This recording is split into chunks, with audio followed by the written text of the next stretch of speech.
नमस्कार। आप सब सुन रहे हैं सावन के पावन महीने में शिव जी की अद्भुत कथा।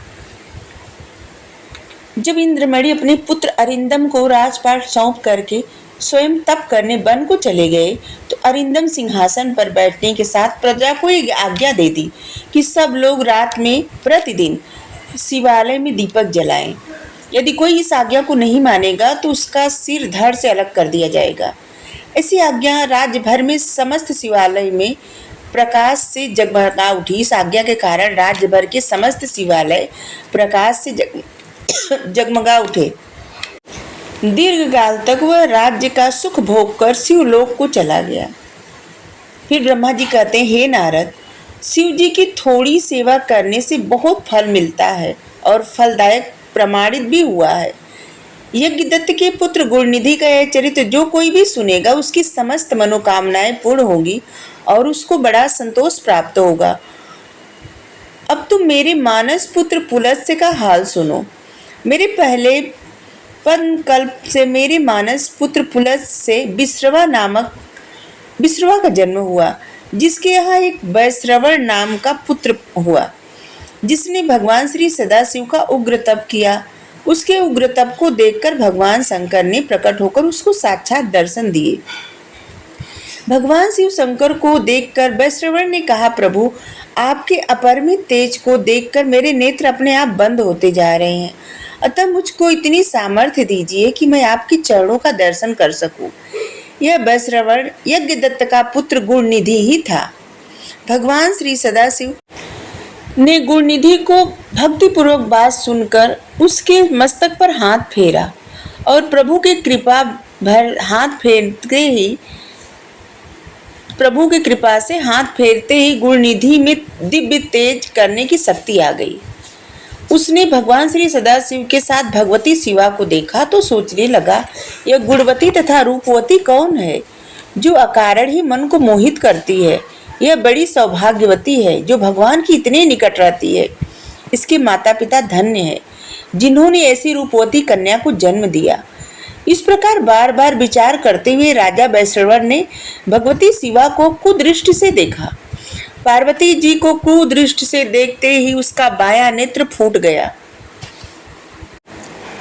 भगवती शिवा ने भगवान श्री सदाशिव से कहा, यह कैसा तपस्वी और भक्त है जो मुझे क्रूर दृष्टि से देखता है।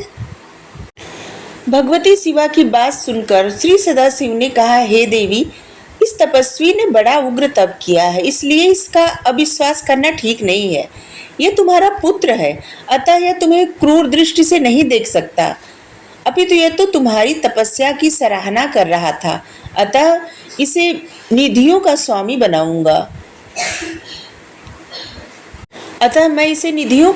बनाऊंगा और यह गुहइयों का ईश्वर होगा।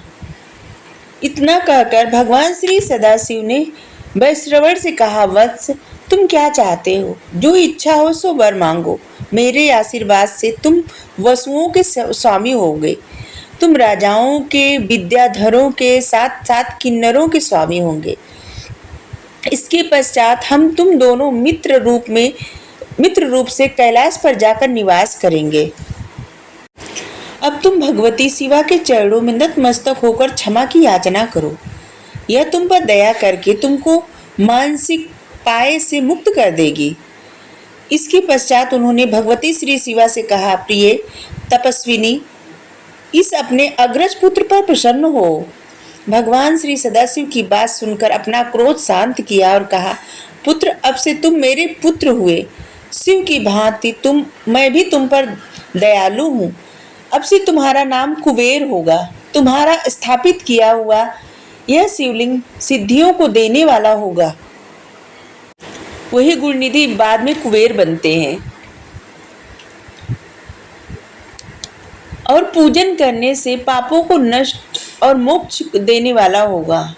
जो शिवलिंग स्थापित किए थे गुणनिधि, वही उस शिवलिंग का दर्शन जो कोई भी करेगा उसके पापों से नष्ट हो जाएगा, मतलब उसके पाप नष्ट हो जाएंगे और मोक्ष की प्राप्ति होगी। भगवान श्री सदाशिव से वैश्वेश्वर नामक स्थान में गुणनिधि का वैश्रवण को कुबेर बनाकर प्रवेश करा दिया और स्वयं उसकी अलकापुरी नामक महानगरी के समीप ही अपना कैलाश नामक स्थान नियुक्त किया। वैश्रवण को वरदान प्रदान करके भगवती शिवा के साथ भगवान श्री सदाशिव अंतर्ध्यान हो गए। भगवान श्री सदाशिव की कृपा से वह अनंत धन रत्नों के स्वामी हुए और अलकापुरी का राज्य प्राप्त करके सुमित्र के नाम से प्रसिद्ध हुए। हे नारद, गुणनिधि की कथा मैंने तुमको विस्तार पूर्वक सुनाई। जो सदा आनंद देने वाली गुणनिधि में समान गुणनिधि से समान पापी भी बिना इच्छा के भूखा रहने पर शिवरात्रि का व्रत करने वाला समझा गया। भगवान श्री सदाशिव के बराबर भला कौन दयालु हो सकता है। सच में भोलेनाथ भोलेनाथ अद्भुत। हर हर महादेव। आज के लिए इतना ही। Thank you.